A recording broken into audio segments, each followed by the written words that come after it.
Video, I'm going to be walking you through how to use the pen tool or the brush tool, the line tool to create strokes that you can score versus those that you can engrave. So the first thing I'm going to do is I have Adobe Illustrator open. That's the program we're going to use today. And I'm going to show you two files that I created for my Etsy, and I'm going to explain why this matters. So you can see I have some different gemstone drawings here, and one of them, if I click on it, you can see these are all individual line strokes. But this one, which looks a little thicker, if we zoom in, you can see that every stroke actually has two sets of lines, one on the outside and one on the inside of the line. Now, I see this problem all the time where people will be in the forum or online and they'll say, okay, here's this artwork piece I have, this vector, and when I try to score it, it looks like this. And that's because your laser cutter is going to try and draw on both sides of the line. And you get something, sometimes this looks okay and it's kind of like doubled up and will work. But generally, if you're scoring versus engraving, you want something like this that's going to score them as individual lines. So I'm going to show you how to create artwork that allows you to do this. And sort of just a couple, it's really quick, it's just a few techniques that will help you design this way. Now, if you already have a piece of artwork like this, you purchased a file or something, and it just takes like an hour and a half to engrave. You do not want to sit there for that long. You really want to score it because you want it to be for a coloring, like a wood coloring book or ornament or something like that. There is one thing you can do. It's very tedious. It's not my favorite thing to do. And that is to actually swap the fill to a stroke and then manually use your white arrow tool, which is also called the direct selection tool, to select the inner lines and delete them as you go. This is very slow going on complex images, and it's prone to accidentally leaving stray points that will sometimes in your laser cause weird circles to show up or things like that. With really simple designs, this can work. It's just, this is not my favorite way to go about it. It's going to take you a while. You're going to have to sort of manually look for where there's overlapping lines. And then ultimately, in the end, if I actually set the stroke to a lighter stroke, so let's go with 8.25, you can see that the score lines don't even meet up. And that's not ideal, because you cannot change really the thickness of a score on the laser. You can increase the power and it will make it a little bit thicker, but whether you make this 2 inches or 50 inches, the thickness of the laser beam is the thickness of the laser beam. You only have so much you can do for that. So for large images, I actually do recommend just engraving, because once they get to a certain size, the lines maybe become a little too delicate. For something like this, you're gonna have to draw from scratch. It's just kind of the way it's going to be. So I'm gonna show that in a moment, but there is one other workaround, and I'm gonna show you that here. So let me take this image. Oops, so we're grouped here. I'm gonna ungroup them so I can delete the offset cut because I don't need that right now.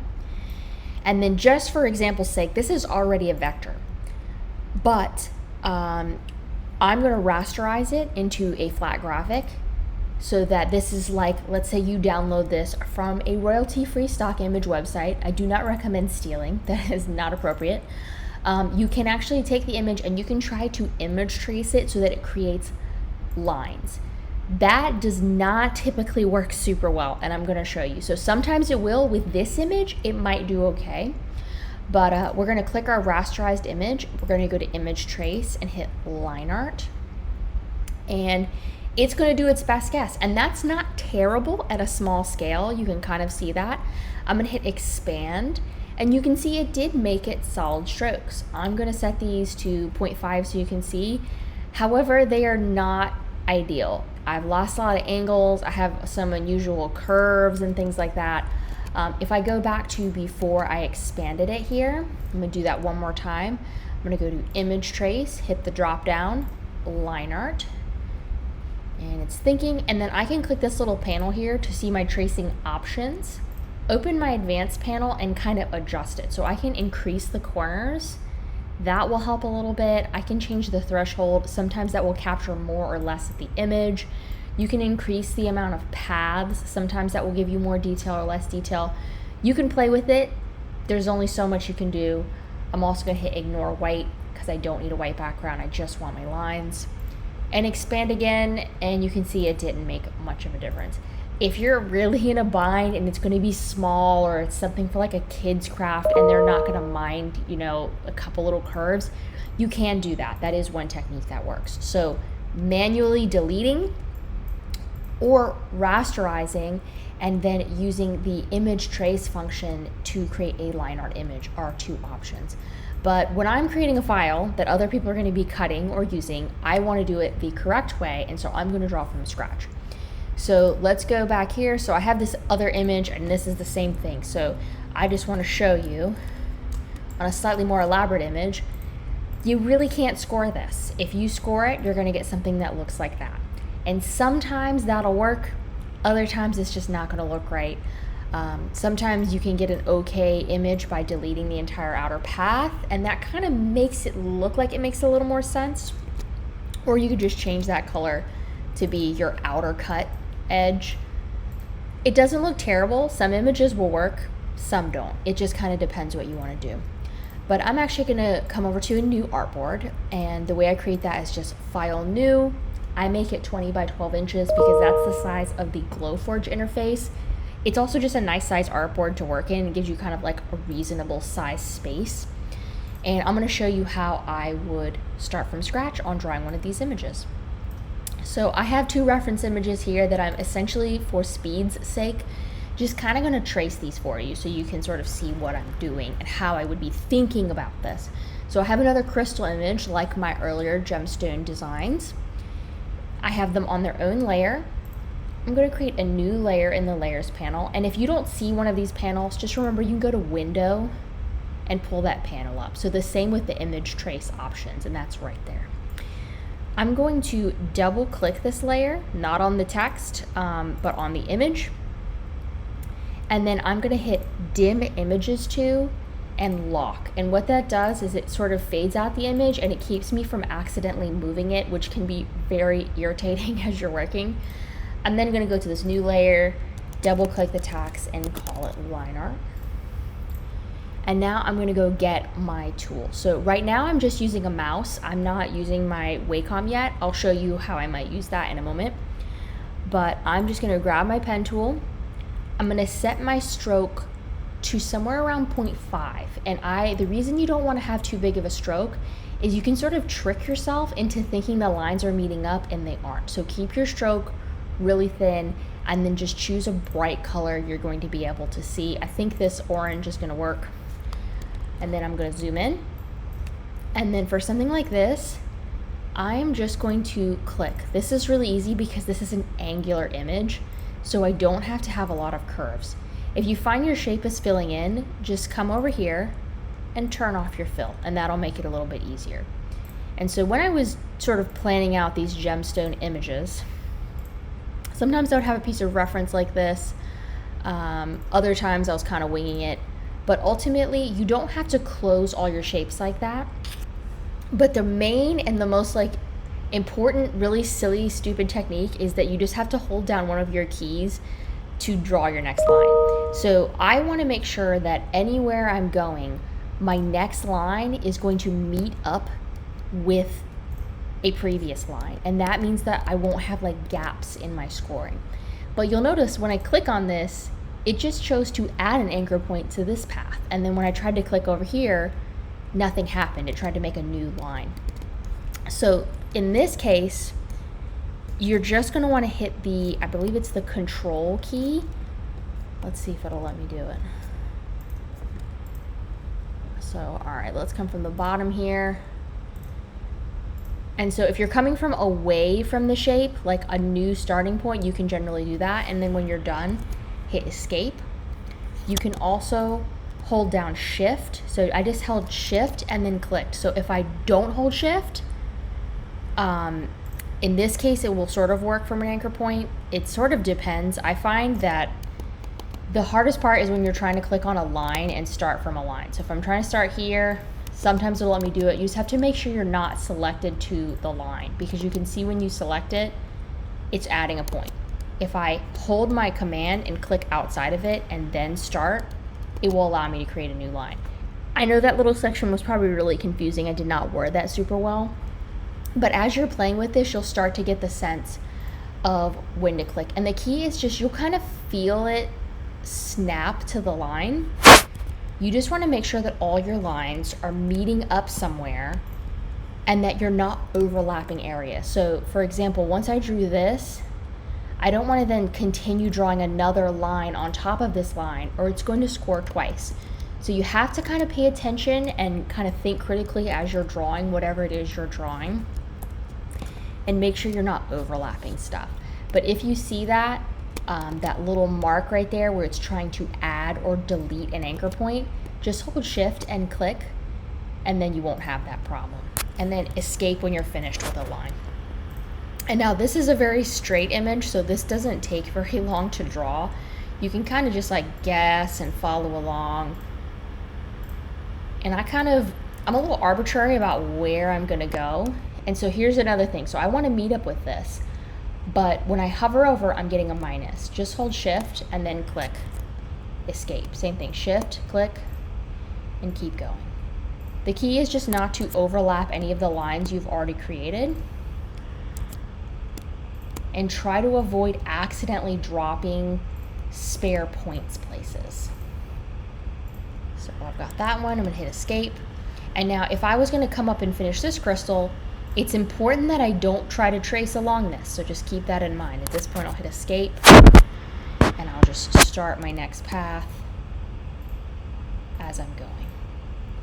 And this technique will work perfectly fine if you're doing curves as well. I just find that curves are a little bit more advanced with the Bezier tool.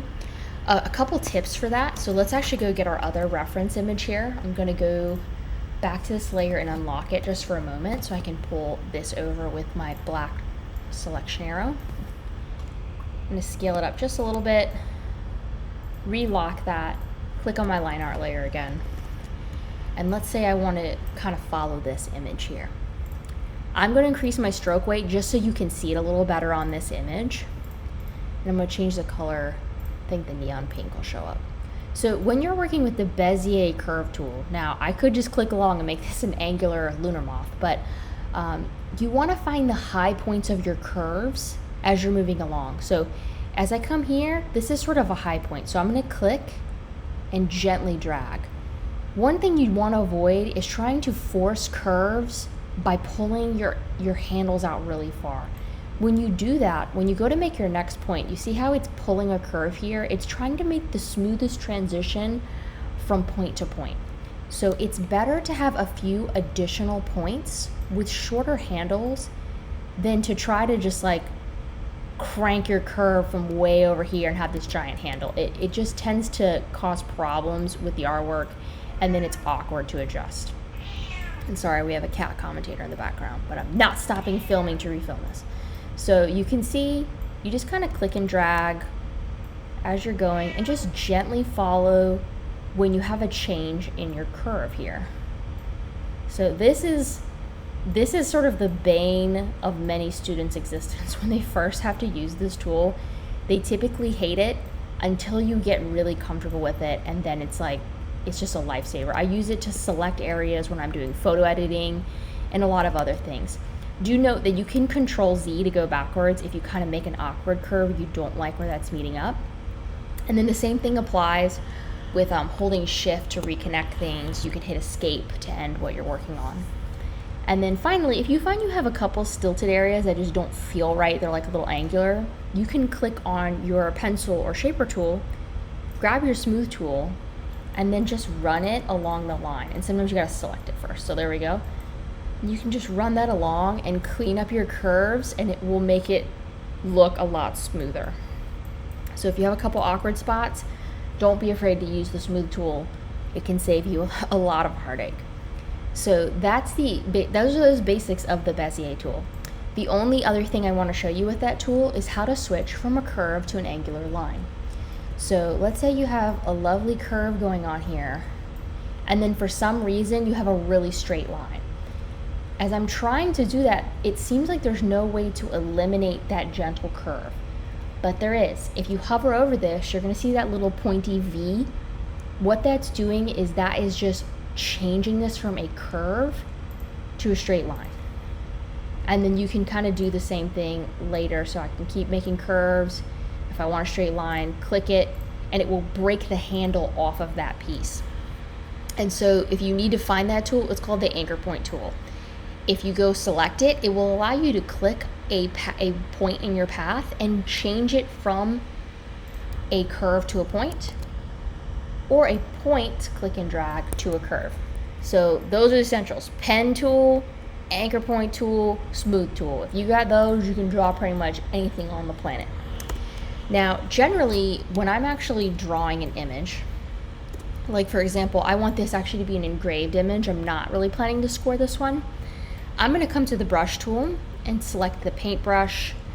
I'm going to create a new brush in my brush panel there. I'm going to hit calligraphic. I like to set it to 3 points, pressure, variation 3.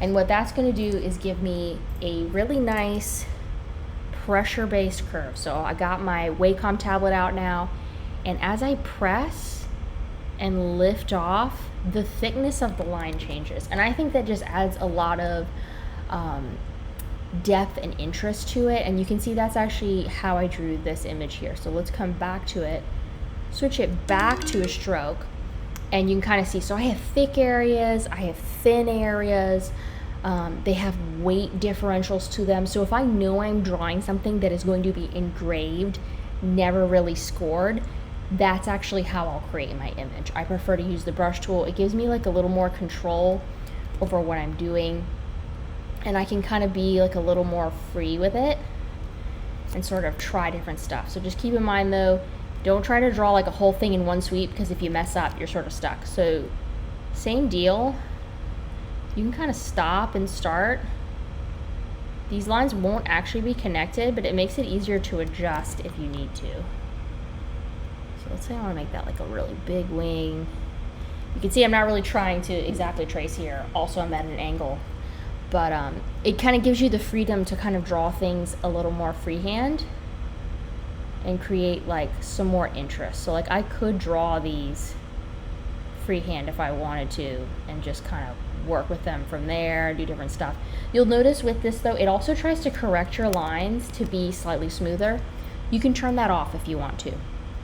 Double clicking your brush will allow you to adjust the fidelity of it from accurate to smooth.